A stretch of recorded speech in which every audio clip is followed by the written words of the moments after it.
Assalamualaikum warahmatullahi wabarakatuh. Berjumpa lagi dengan Bapak Anhar Caniago, Bapak Guru Bahasa Indonesia kelas 9 di Pondok Pesantren I'tidal Sunni.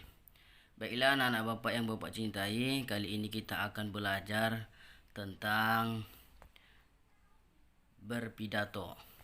Coba perhatikan gambar tersebut.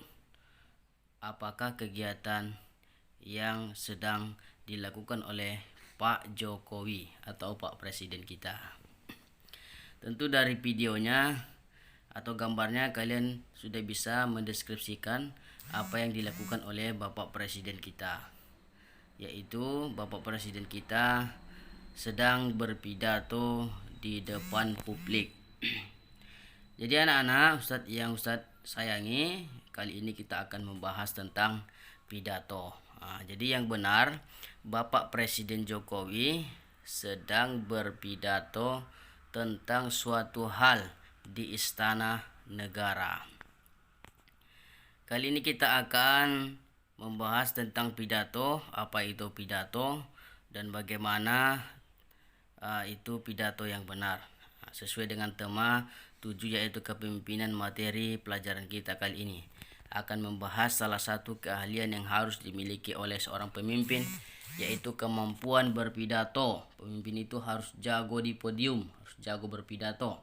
Karena kalau pemimpin tak bisa berpidato, maka rakyat akan cemeh kepada pemimpin yang tidak ahli dalam berbahasa. Jadi anak-anak Bapak yang Bapak cintai, pidato merupakan suatu kegiatan berbicara di depan umum atau berorasi agar dapat menyatukan pendapatnya atau memberikan suatu gambaran pada suatu hal. Contoh pidato yaitu seperti pidato kenegaraan, pidato menyambut hari besar, pidato membangkit semangat, atau pidato sambutan acara atau event, dan lain sebagainya. Jadi ada juga pidato itu bentuk ceramah, ya kan? Jadi anak-anak, mohon videonya jangan di skip. Mohon tetap bersama dengan Ustadz dalam waktu yang singkat ini. Saat berpidato diperlukan adanya orator dan audiens. Harus ada audiens ya, nanti kalau tidak ada audiens berpidato sendiri, ya kan? Orator adalah orang yang berpidato. Orator ya disebut dengan orang yang berpidato. Audiensi adalah orang yang mendengarkan orator berpidato. Selanjutnya, ini merupakan gambar orang yang sedang berpidato. Ini mungkin pembina upacara nih ketika hari Senin ya. Ada pembina upacaranya berpidato. Kalian harus mengetahui tujuan pidato adalah sebagai berikut. Yang pertama, mempengaruhi orang lain agar mau mengikuti kemauan kita dengan sukarela. Berpidato jangan memaksa-maksa orang pula. Supaya mendengarkan kita ya, kita harus fokus terhadap audiens. Selanjutnya, memberikan suatu pemahaman atau informasi pada orang lain. Yang ketiga, membuat orang lain senang dengan pidato yang menghibur. Kita harus pandai humoris juga dalam berpidato ya, supaya tidak terlalu tegang. Maka harus pandai melucu ketika berpidato, atau jangan sampai berpidato menebar kebencian, karena itu membuat orang tidak senang. Coba kita perhatikan animasinya, seorang yang berada di depan. Dalam berpidato, gaya bahasa, penampilan, serta ekspresi kita harus diperhatikan.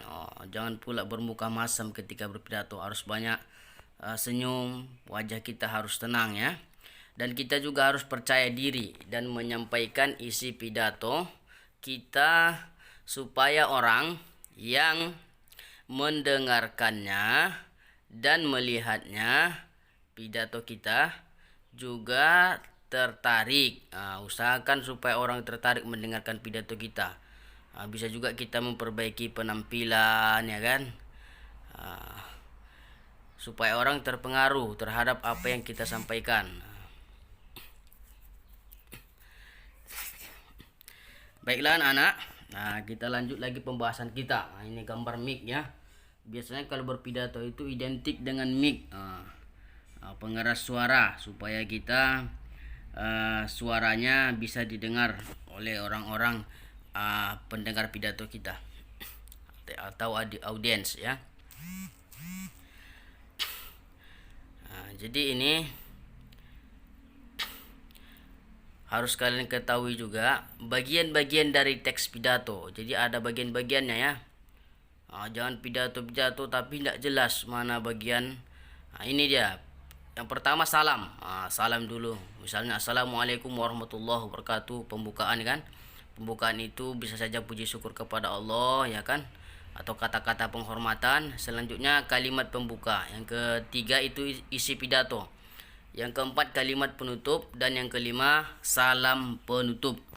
Jadi yang pertama itu pembukaan, isi pidatonya, dan penutupnya. Sebetulnya yang paling penting yang tiga itu ya. Salam, pembuka, isi pidato, dan penutup pidato, ya kan. Atau banyak juga orang berpidato menggunakan pantun kan.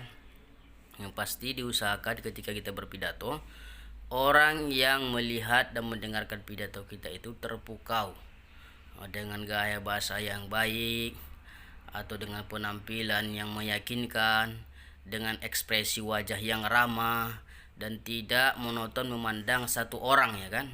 Sekali-sekali kita harus pandang ke seluruhnya. Begitulah di dalam berpidato. Mungkin kalau anak santri itu sudah jago-jago ya berpidato ya. Kalau sudah anak santri biasanya udah jago berpidato. Karena ketika bulan Ramadan biasanya para santri itu diutus dari pondok pesantren untuk mengisi ceramah atau tausiah agama ke masjid-masjid atau ke musola-musola ya. Baik anak-anak, selanjutnya mari kita perhatikan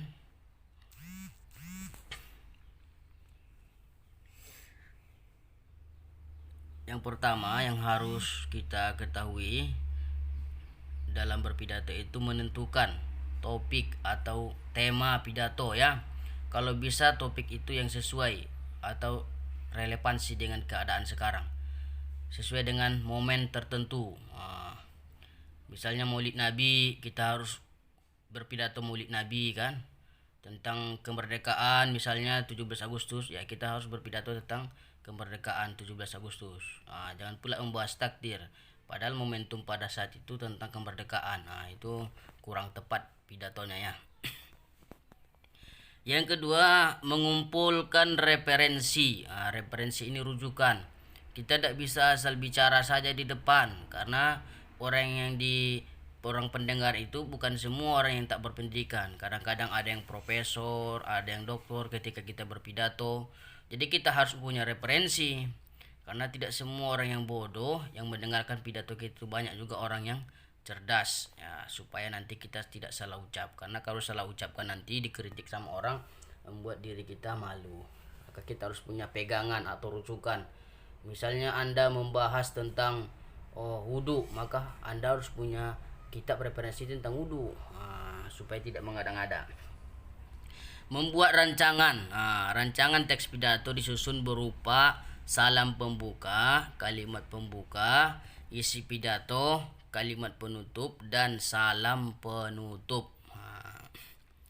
Harus sistematis ya dalam menyampaikan pidato, karena kalau tidak sistematis, tidak tersusun bahasa kita, maka bisa saja nanti di panggung jadi pelangap-pelongo ya, tak tahu apa-apa. Maka harus ini disusun. Selanjutnya merangkai pidato. Merangkai pidato itu maksudnya rancangan teks pidato yang telah dibuat sebaiknya dirangkaikan menjadi teks pidato yang utuh. Harus utuh. Jangan menulis pidato setengah-setengah, nanti bingung sendiri. Dan ini yang paling penting, ini nomor 5. Berlatih membacakan pidato. Kalau bisa pidato tuh jangan pakai teks, tetapi kita tanpa teks supaya menjadi singa podium. Kalau orang berpidato pakai teks itu namanya tidak berpidato, membaca teks. Setelah teks pidato, jadi berlatihlah membacakan teks pidato yang telah dibuat. Saat berlatih perhatikan pelan-pelan. Baik anak-anak, demikianlah pelajaran kita hari ini. Apabila ada yang kurang jelas, silakan tanyakan Bapak langsung.